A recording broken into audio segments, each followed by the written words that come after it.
Hi, my name is Ah-niyah Gold. Being Black and creative means being innovative beyond measure. Hi, I'm Imani Ellis, and being Black and creative is being resilient, brilliant, and resourceful. All right now. Hi, sis. Oh my goodness, how are you? We get into this. Wait. We're totally matching. I love this. Did the jumpsuit, we did the... We've got the jewelry, Okay. we've got the sneaks. Yes. We've got the, it's giving. So let's dig in. Okay. What was the most daring thing that you did as a teen that has helped you in more ways than one? Ah-niyah, like, why did I try out for the track team? Like, who did I think I was? You know why? Because they told me you got per diem, and I was That's a good incentive. It was, and I was in high school. I was broke. I'm like, Right. I'm gonna go try out for the track team. I mean, Never heard it of that. worked because I made varsity, and we ended up winning state. But it was so painful. Like, I ran the hurdles, girl. And I look back at 16, 17-year-old Imani. She was, like, mortified because I was scared, but I did it anyway. And I think Right. it kind of helped to condition my mind Right. that, like, things that you think you can't do, you actually can do them. Right. Absolutely. It worked. I love that. And you just walked into it and made varsity. Like, that's incredible. But that's still a wild... Wild. Yeah. So, as you look back, like, what are some words of encouragement you received that still sticks with you today? Honestly, the first thing that pops up is my mom, of course, you know, always dropping gems. When I first started, I was just trying to figure everything out. And she was like, okay, well, listen, but don't listen. And I was like, okay, like, what do you mean by that? But, like, the more that, like, I kind of, like, just went through that day and even just through the next couple of months, I understood exactly what she meant. Especially in the, like, the industry that I'm in, it's very easy to just, you know, take in all the noise, but, like, really being able to block it out. Come on, Mom. I love that. And she has no idea, like. So what are some North Stars that you look for when building your legacy? You know, I love history, and like James Baldwin is like such my North Star. I feel like he just showed up as himself and was like, here's who I am, here's the language around it. And because he showed up as himself, he found the right people. So like, I love him. I love Martin Luther King. I love the fact that like he actually like had anxiety, which I found out recently. It made him a lot more human. And then my parents, like they're both like two sides of the same coin. My mom is like a lover of the people. My dad is very like business management leadership, and I feel like I kind of embody. You're literally both in one. I love that. Yeah. So, as a former publicist, I truly believe that publicists are the unsung heroes behind so much success. We're in the back, we're wearing black, we're fixing so many things. What inspired you to go into publicity as a career? Oh man, it's been a long journey. Yeah. Most people don't know this about me, but I actually was a child actress. I did The Lion King. What? I was Nala. Stop. On Broadway? On Broadway. I'm screaming, what? I started working, I was 10, and that was my first like big girl job. That was my like immediate start to everything, and I was introduced to production that way. And going through that, I eventually went into event production. Why? And I ended up working for Brittany Escovedo, and I was with her for almost 4 years, and she just really led me and guided me in seeing a Black woman starting her own company. And fast forward, your entire team is Black women. Yep. All my Black women led.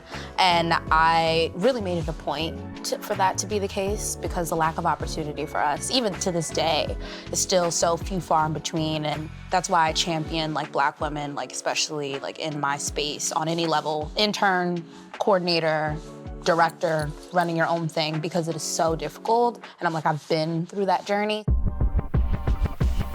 So like, what was a time that you were put into a room that you felt changed everything for you?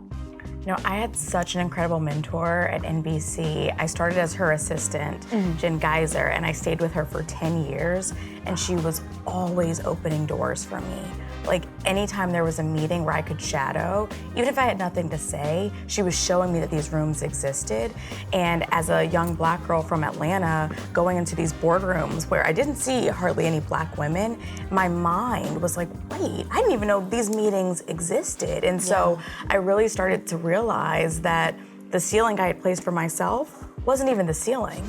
It was the floor. Like, I could actually have bigger aspirations. Yeah, absolutely. So anytime someone is like opening the door for you like that, walk right in there. Even if your voice shakes, you've got to sit at the table.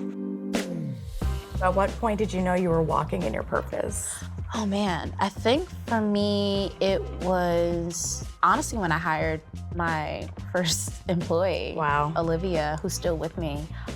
We had an insane fashion week that I did not plan whatsoever. It was actually with the affiliate. I just came in to help, and we had the craziest 72 hours that I've ever had in my career, even to this day. We had a show, we had a runway show, we had VMAs the next day, and then he asked me to do Met Gala with him. And that was my first Met Gala. And that was the Met Gala that we went with La Roche and Lewis Hamilton. Oh my gosh. And we took Alta Mason and Sha'Carri Richardson. So here I am. I know I was the youngest publicist working the carpet and with talent. So how do you, I mean, I'm like shaking. What do you mean? Like, those are like the three biggest, like. So it was insane. Were you scared? And then what did you do? No, I wasn't scared. I just was like, we gotta get this done, and it has to be amazing. And whatever that looks like, however, we can streamline and make it happen, we do that. Absolutely. Obviously, you're carving out spaces, bricking ceilings, breaking down doors. What are some of the things that you encountered that you feel, took place while you were trying to break through in your space? I mean, there was definitely the inner conflict in terms of just having imposter syndrome. Like, am I really qualified to lead certain things? Yeah. But then there were people's expectations that were like, she can't lead these things. So like passive aggressiveness or, doubting my ability. And I think I had to really look back at my receipts and say, I'm smart enough to do this. I'm brave enough to do this.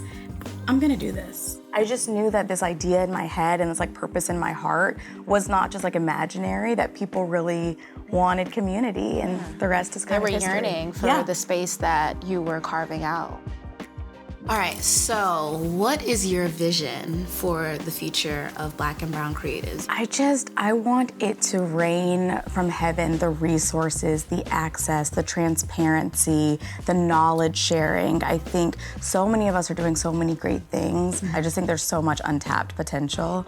Absolutely. I'm excited. I love that. Well, you're doing it. Thank you. You're doing it. You're doing it. Thank you. So are you. So are you. Thank you.